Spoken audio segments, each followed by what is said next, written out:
Quote, she said. How many subscribers do you need at the moment to keep going? We thought quickly, and said 100,000. We had 40,000. All right, she said confidently, that is not hard. That is easy. Visualize 100,000 people being creatively helped by this magazine and you will have them. In fact, the minute you conceive them in your mind, you already have them. She turned to me and said, Norman, can you see 100,000 subscribers at this minute? Look out there, look ahead of you. In your mind, yes, can you see them? I wasn't convinced as yet, and I said rather doubtfully, well, maybe so, but they seem pretty dim to me. She was a little disappointed in me, I thought, as she asked, can't you imaginatively visualize 100,000 subscribers? I guess my imagination wasn't working very well, because all I could see was the insufficient, but actual 40,000. Then she turned to my old friend Raymond Thornburg, who has been blessed with a gloriously victorious personality, and she said, calling him by his nickname, Pinky, can you visualize 100,000 subscribers? I rather doubted that Pinky would see them. He is a rubber manufacturer who gives his time freely from his own business, to help advance this inspirational, non-profit magazine, and you would not ordinarily think that a rubber manufacturer would respond to this type of thinking. But he has the faculty of creative imagination. I noticed by the fascinated look on his face, that she had him. He was gazing straight ahead with rather a look of wonder when she asked, do you see the 100,000 subscribers? Yes, he cried with eagerness, yes, I do see them. Electrified, I demanded, where? Point them out to me. Then I too began to visualize them. Now, continued our friend, let us bow our heads and together thank God for giving us 100,000 subscribers. Frankly, I thought that was pushing the Lord rather hard, but it was justified by a verse in the scriptures, where it says, and all things, whatsoever ye shall ask in prayer, believing, ye shall receive them. Mountain 21:22, that means when you pray for something, at the same time, visualize what you pray for. Believe that if it is God's will and is worthwhile, not selfishly sought after, but for human good, that it is at that moment given you. If you have difficulty in following this reasoning, let me tell you that from that moment until the present writing Oedipus never lacked for anything. It has found wonderful friends, and has had fine support. It has been able always to meet its bills, purchase needed equipment, finance itself, and as I write these words Oedipus is nearing the 500,000 mark, and more subscriptions are coming in regularly, sometimes as many as 3,000 or 4,000 per day. I recite this instance, not for the purpose of advertising Oedipus, although I strongly recommend this magazine to all my readers, and if you would like to be a subscriber, write to Oedipus, Pauling, New York, for information. But I tell the story, because I was awed by this experience, realizing that I had stumbled upon a law, a tremendous law of personal victory. I decided to apply it thereafter to my own problems, and wherever I have done so can report a marvelous result. Wherever I have failed to do so, I have missed great results. It is as simple as this: put your problem in God's hands. In your thoughts rise above the problem, so that you look down upon it, not up at it. Test it according to God's will. That is, do not try to get success from something that is wrong. Be sure it is right morally, spiritually, and ethically. You can never get a right result from an error. If your thinking is wrong, it is wrong, and not right, and can never be right so long as it is wrong. But it is wrong in the essence, it is bound to be wrong in the result. Therefore be sure it is right, then hold it up in God's name, and visualize a great result. Keep the idea of prosperity, of achievement, and of attainment firmly fixed in your mind. Never entertain a failure thought. Should a negative thought of defeat come into your mind, expel it by increasing the positive affirmation. Affirm aloud, God is now giving me success. He is now giving me attainment.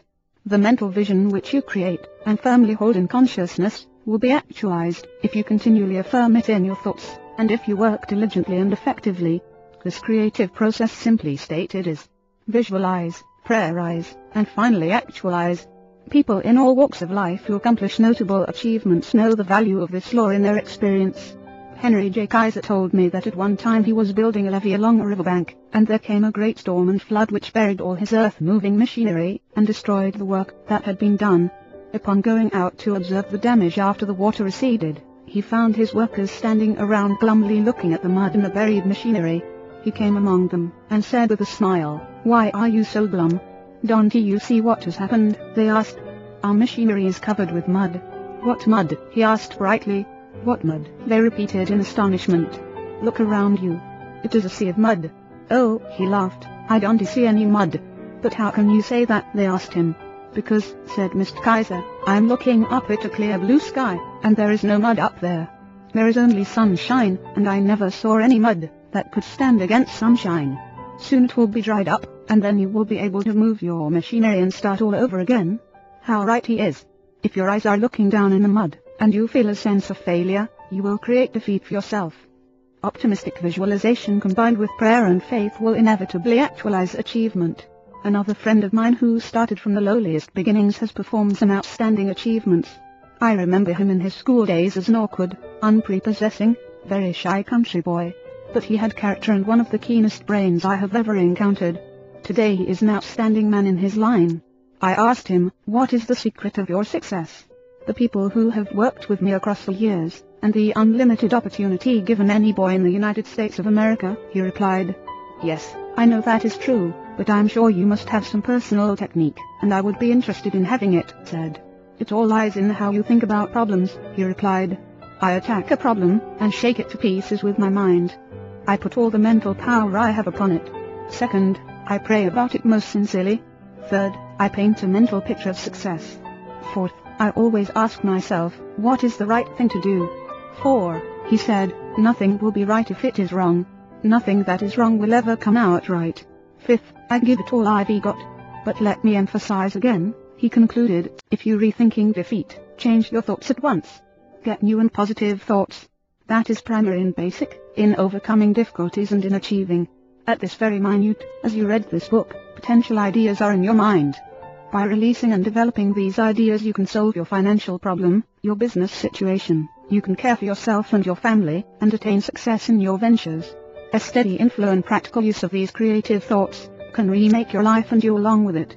There was a time when I acquiesced in the silly idea that there is no relationship between faith and prosperity, that when one talked about religion he should never relate it to achievement, that it dealt only with ethics and morals or social values. But now I realize that such a viewpoint limits the power of God, and the development of the individual. Religion teaches that there is a tremendous power in the universe, and that this power can dwell in personality. It is a power that can blast out all defeat, and lift a person above all difficult situations. We have seen the demonstration of atomic energy. We know that astonishing and enormous energy exists in the universe. This same force of energy is resident in the human mind. Nothing on earth is greater than the human mind in potential power. The average individual is capable of much greater achievement than he has ever realized. This is true regardless of who is reading this statement. When you actually learn to release yourself, you will discover that your mind contains ideas of such creative value that you need not lack anything. By the full and proper use of your power stimulated by God power, you can make your life successful. You can make just about anything of your life, anything you will believe or will visualize, anything you will pray for and work for. Look deeply into your mind. Amazing wonders are there. Whatever your situation may be, you can improve it. First, quiet your mind, so that inspirations may rise from its depths. Believe that God is now helping you. Visualize achievement. Organize your life on a spiritual basis, so that God's principles work within you. Hold firmly in your mind a picture, not of failure but of success. Do these things and creative thoughts will flow freely from your mind.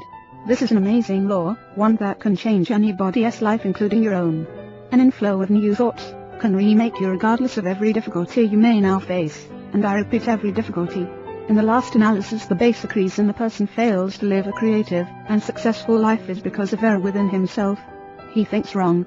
He needs to correct the error in his thoughts. He needs to practice right thinking. When the 23rd Psalm says, "He leadeth me in the paths of righteousness," it not only means the paths of goodness, but the paths of right-mindedness as well.